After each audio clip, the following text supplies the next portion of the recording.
Okay, maybe we can start. And as usual, I will talk a little bit about meditation first of all, and then we can try it into practice afterwards. And I asked one of the monks what I should talk about today, and he said I should talk about noodle meditation. Because he told me that he has been sitting in meditation and thinking about noodles for half an hour. Of course, the Buddha doesn't recommend noodle meditation. It's not one of the meditations found in the suttas. In fact, in one of the suttas, the Buddha talks about the kind of meditation that is recommended and the kind of meditation that is not recommended. It's actually not the Buddha, it's actually Venerable Ananda who talks about this. And there's a Brahmin comes to Venerable Ananda, says that the Buddha recommended all kinds of meditation. And Venerable Ananda replies, that is not correct. There are certain kinds of meditation the Buddha does not recommend. And those meditation he doesn't recommend are the ones where the mind is obsessed by the 5 hindrances, by these things that stop meditation from working. And Venerable Ananda says it's like a horse. When a horse is kind of standing there, it's always thinking fodder, fodder. Yeah, and when you think fodder, fodder, that's like thinking noodles, noodles, then you are going to be obstructed in your meditation. And that is the wrong kind of meditation, because the 5 hindrances are obsessing the mind. So this is one of those things that we always come back to, how to overcome these hindrances. And very often the way to do that is to circumvent them by finding some joy in your meditation practice, by reflecting in the right way.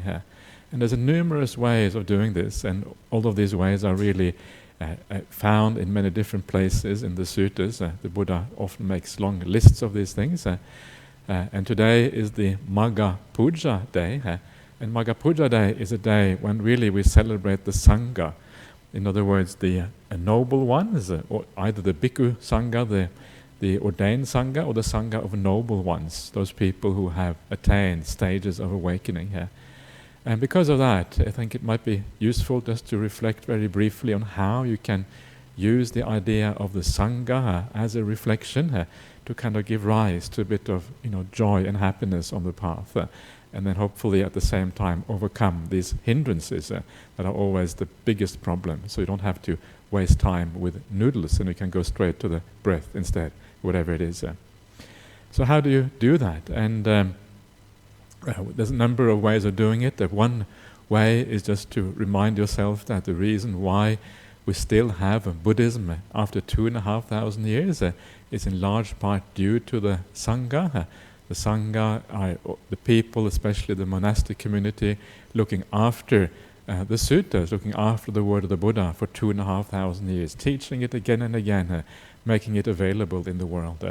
So the reason why we have these liberating teachings now is because of that effort over 2,500 years. And if you reflect like that, it gives rise to a sense of gratitude to that Sangha, because of the effort they have put in to ensure that we have this marvelous inheritance from the Buddha still available after such a long time. I don't know how many generations, 100 generations or something, passed from one generation to the next one, and with great care, because of a feeling of the incredible sanctity, if you like, or the incredible almost holiness of these teachings, their ability to give rise to happiness in the world, to contentment, to freedom from problems and suffering. And what a wonderful thing that is. But even more powerful, I think, than just the idea that the Sangha has kept these scriptures intact over such a long period of time, is the fact that the Sangha is an example to us of what the life well lived according to Buddhist principles, what it actually looks like.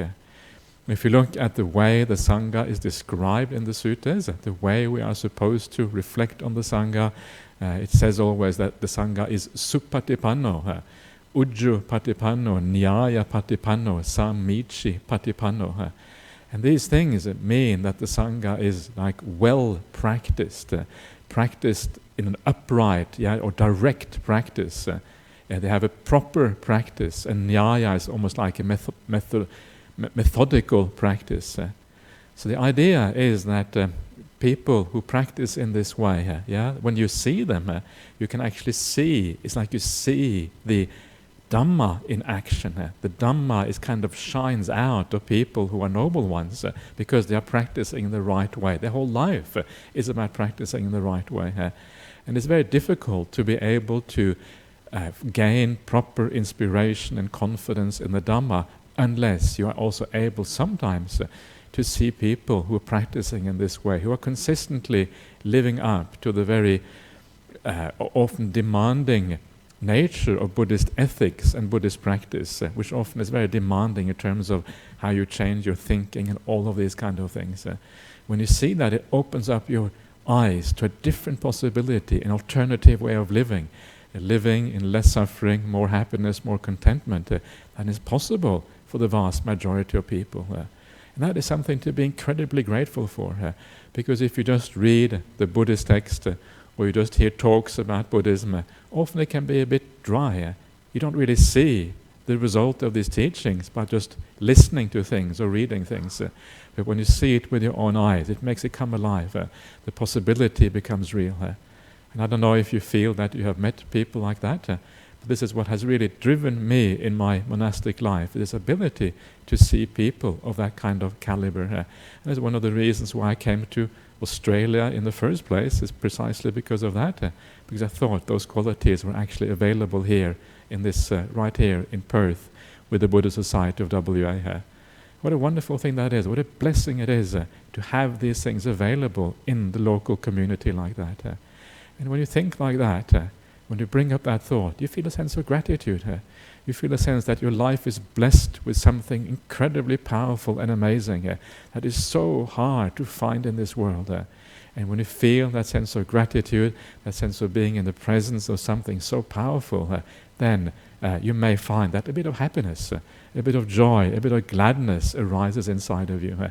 And that is then what enables you to overcome those hindrances, those problems. Your mind becomes straight. It is no longer crooked by these defilements that stop you from making the meditation working. That happiness is a spiritual happiness. It goes against all the defilements of the mind, and for that reason it is very powerful and very useful.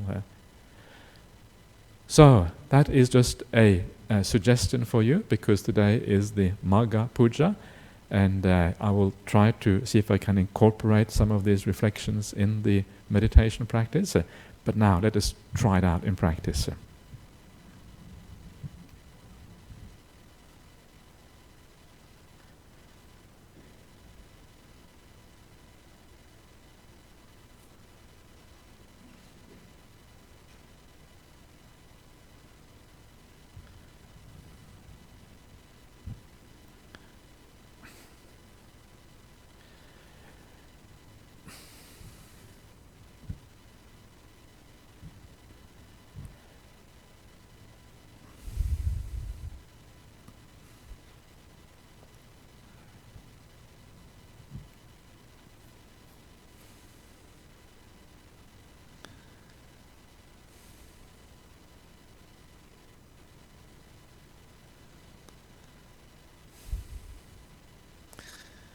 Okay, so as always, before you really do any kind of reflections or anything like that, or before you go to the meditation object, always take plenty of time at the beginning just to relax and ease yourself into the meditation, making sure that you are comfortable.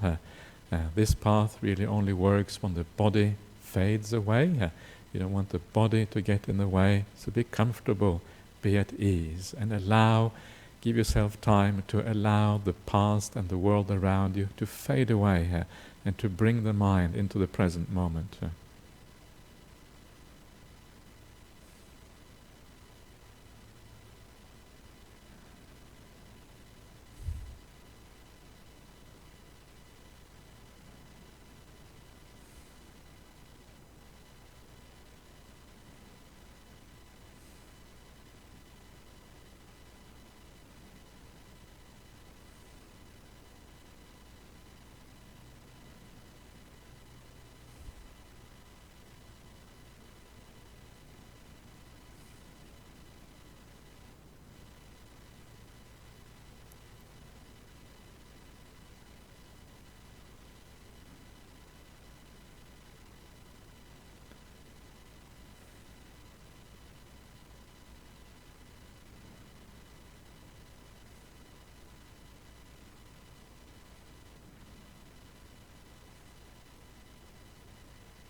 And again, just give yourself plenty of time.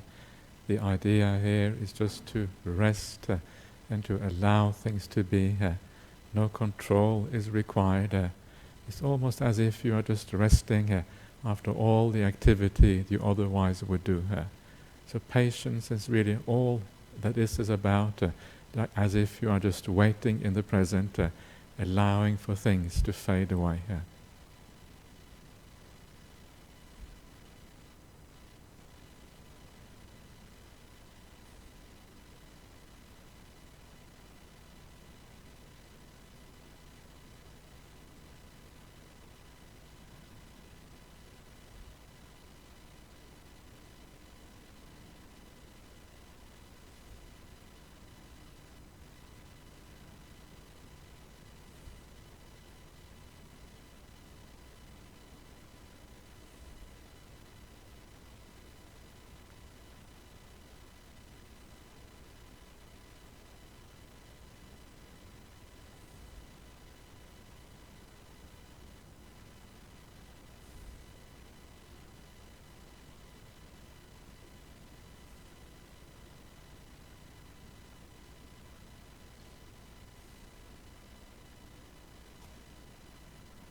And as you are just gently relaxing and allowing things to be, just very gently guide your mind to the right perceptions, as if you're just nudging the mind very gently.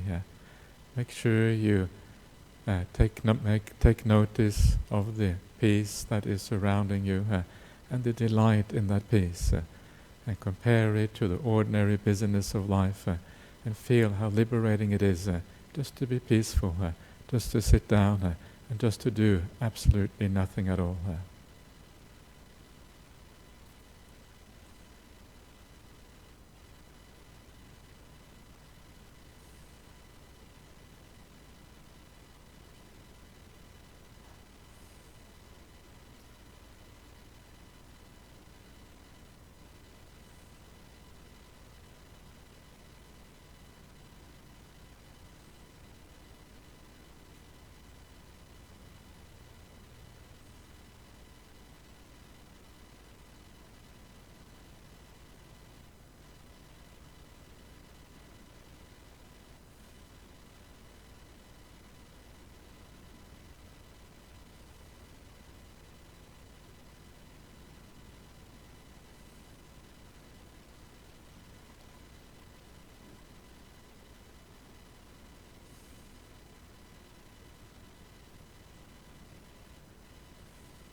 And if you need a bit more energy or joy in your meditation, to raise the kind of level of the mindfulness a little bit, and try to use one of these techniques mentioned by the Buddha. And if you wish, you can try to visualize somebody in your mind's eye, someone who has inspired you through their remarkable qualities, someone who is a living example of the Dhamma in practice. And if you can bring this to the mind's eye and feel a sense of gratitude and thankfulness towards such a person, if you can make this work, it will empower the meditation so beautifully. And then, when you come out of that, you carry on, you can go on to the breath, and then the meditation is so much more easy and just goes by itself.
And now we're coming close to the end of the meditation. And before we come to the very end, just take a couple of moments just to take stock of what's happened over the last 45 minutes or so. Try to understand how the process works, what it is that gives rise to peace and quiet, and what the problems and obstacles are.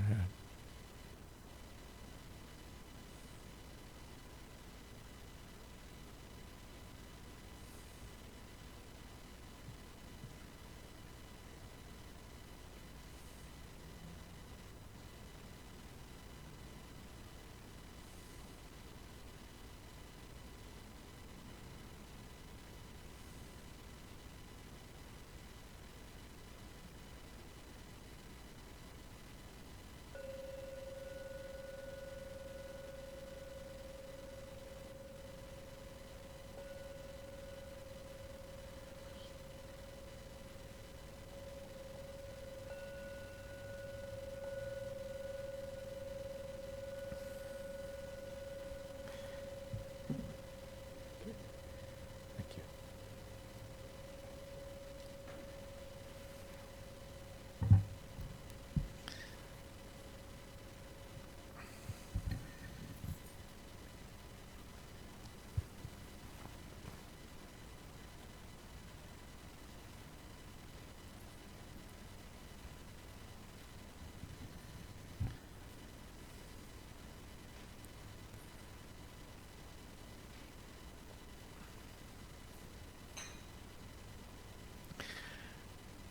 Okay, is there any questions or comments from the audience? Anyone here want to say anything?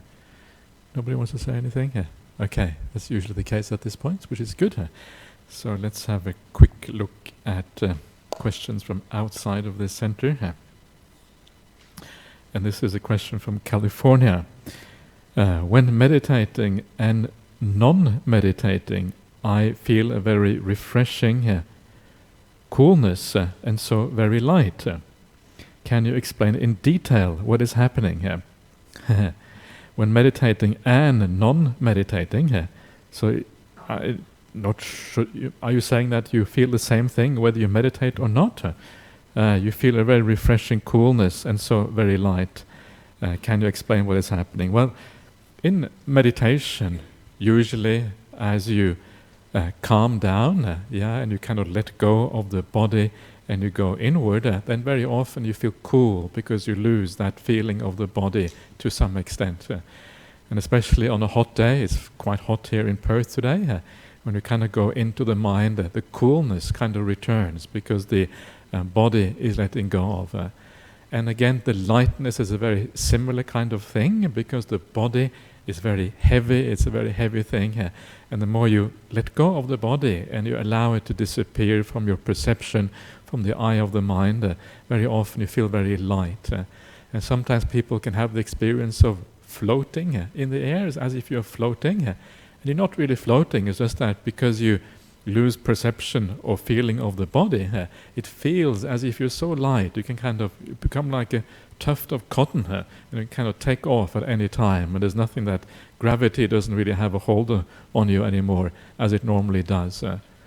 So it's this change of perception that happens as you're letting go of the body and as you're kind of going inwards into the mind. So usually it's a very good sign. The fact that you're feeling light and refreshed in this way is a very positive thing. Presumably it feels very good. It's a positive feeling, and if it feels good, then normally you know that you're heading in the right direction in meditation. It's only when you're feeling bad about it, you're feeling upset, or you're feeling deluded, or you're feeling confused, or whatever it is, that is usually a bad sign. But any positive experience you have, any spiritual positive experience, is always a positive thing as far as meditation is concerned. So you can take that as a sign that you're heading in the right direction. So you can so just keep on going like that, and you're probably going to make even more progress in the future. Okay, anyone else? No one else? Okay, let's just pay respect to the Buddha Dhamma Sangha.